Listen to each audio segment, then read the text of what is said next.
Bonjour la famille, j'espère que vous allez bien. Bienvenue dans les autres débriefs de NITCHE le catalan. Aujourd'hui les gars, j'ai regardé plein de matchs. J'espère que vous aussi, parce que là on va en parler. On va parler des matchs que j'ai regardés aujourd'hui. Vous connaissez la rubrique les gars, on s'attrape souvent et puis on parle de certains matchs populaires que les gens ont regardés et tout. Et puis moi je débriefe et puis on commente, on discute, voilà. Donc on va parler rapidement des matchs que j'ai vus. C'est Everton qui recevait Liverpool et aussi j'ai regardé le match de City. Ce match-là, c'était un très bon match. Alors, Everton qui reçoit Liverpool, c'est très gros. C'est très gros parce que Rafa Benitez, actuellement, ça ne va pas. Il est sur le point de se faire virer. Bon, pourquoi je parle de Rafa Benitez, de Liverpool, le tout? Si vous ne le savez pas, Rafa Benitez, bon, vous devez le savoir. Il est passé à Liverpool. Je crois que c'était en 2004, il est passé à Liverpool et il a remporté 3 titres avec Liverpool. Il y avait la Champions League, hein. On se rappelle de la Champions League de Steven Gerrard. Alors, Rafa Benitez, il va rester en fait dans les livres de Liverpool parce que c'est là-bas qu'il a joué, il a passé en fait le plus de temps, il a joué le plus de matchs en tant que coach. Hein. C'est là-bas qu'il a coaché le plus en fait. 350 matchs avec 1,90 points par match. Ça, c'est bon, hein. C'est son ratio qui est là. Ça, c'est un bon ratio. Mais pourquoi j'ai commencé par parler de Rafa Benitez, les gars? C'est parce qu'aujourd'hui, il s'est fait claquer par Jürgen Klopp. Franchement, la claque qu'il a reçue là, normalement, je pense, hein, selon ce que j'ai lu juste après le match là, normalement, Rafa Benitez, il va être viré.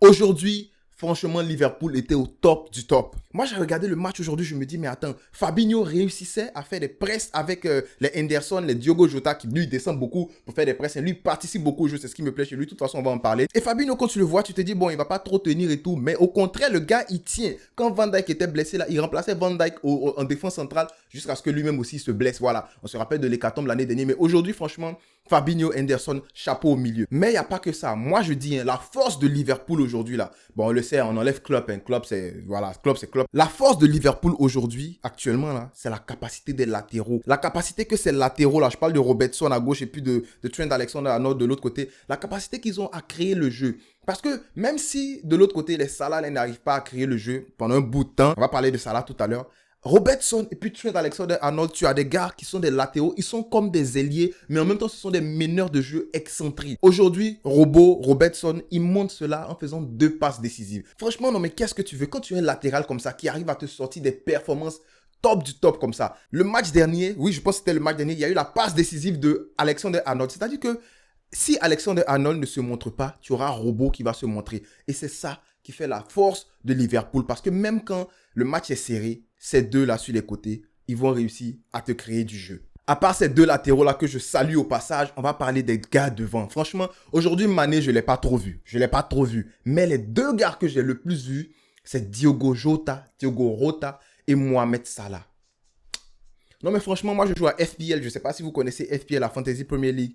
Et dès que j'ai sorti Foden de mon équipe, j'ai pris Diego Rota. Parce que ce gars-là, quand je sais que Firmino, il est blessé, tu sais automatiquement que Diego Rota, il va step up. Diego Rota, c'est un remplaçant de luxe. Normalement, il a le niveau pour jouer dans cette équipe-là. C'est parce que Firmino est là. Et puis Firmino, on ne peut pas lui enlever. C'est un attaquant qui est technique. Firmino, lui, c'est comme un 10.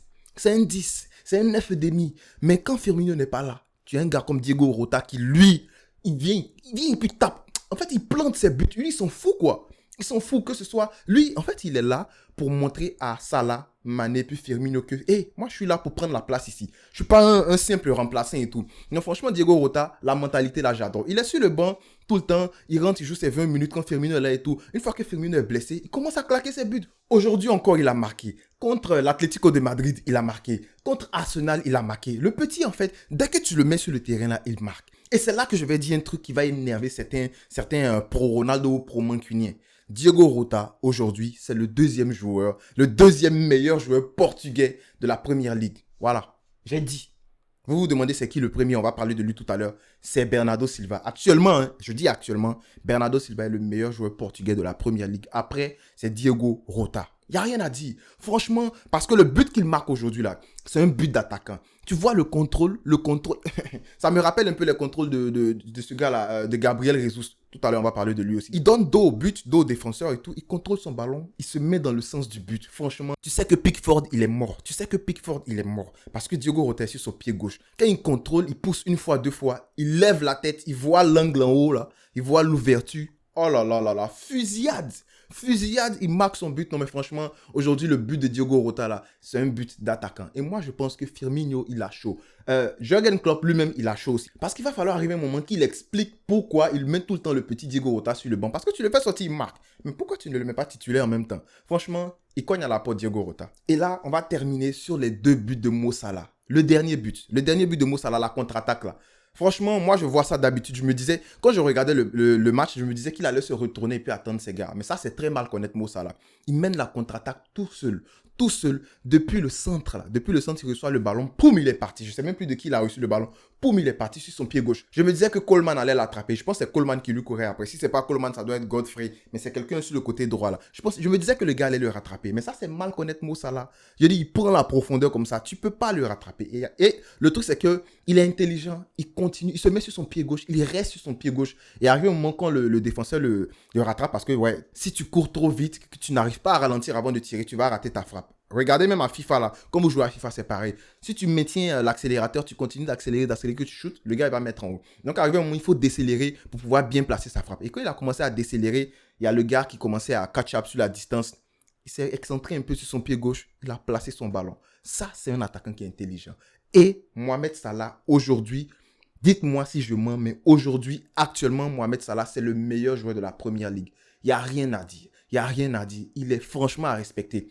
Et je vais finir avec Jürgen Klopp, qui met aujourd'hui une très grosse baffe à son prédécesseur, à l'un de ses prédécesseurs, Rafa Benitez. Franchement, Rafa Benitez, après le match aujourd'hui, dans ce derby-là, à Goodison Park, Benitez, il a été hué. Et quand j'ai regardé la presse aujourd'hui, je pense que c'était Daily Mirror ou l'Express qui disait ça. On disait que si Benitez avait aujourd'hui, on lui infligé une très grosse défaite, il allait être sûrement limogé de ses fonctions.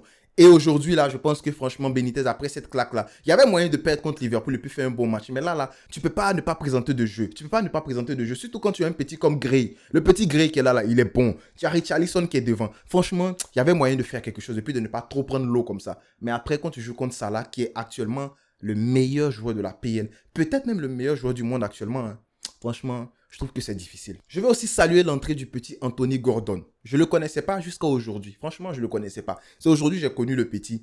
Et il y a quelque chose dans ce petit-là. Il n'a que 20 ans. Je pense qu'il vient du centre de formation de Everton. Mais le petit, il est bon. Hein, il entre, la première touche de balle, il arrive à prendre faute. Bon, c'était un peu simulation sur Robertson. Mais il arrive à prendre sa faute. Et bon coup franc bien placé. Et puis Townsend, il prend ça, il met ça en haut, je ne sais pas où. Mais après, le petit Gordon, franchement, je voyais de très bonnes choses. Il n'a pas eu assez de temps. On n'a pas eu assez de temps pour voir de quoi il est capable. Mais dès qu'il est entré là, il a commencé à fatiguer Robertson. Robot qui fait asseoir les Tsimikas.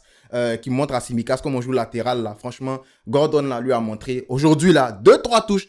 J'ai vu que le petit Gordon fatiguait Robertson. Donc les gars, c'est tout pour ce match là. La vidéo est beaucoup trop longue. Du coup, je ne vais pas rajouter la vidéo. Je ne vais pas rajouter le match de City. On va s'attraper dans un autre débrief dans la vidéo qui va sortir tout à l'heure. Peut-être même 1 heure après, vous allez avoir la vidéo pour Manchester City. Donc, n'oubliez pas de liker, de partager. Mettez-moi en commentaire qui est votre homme du match. Hein, ce match là, Liverpool-Everton. Et on s'attrape dans la prochaine vidéo pour parler de City. Peace!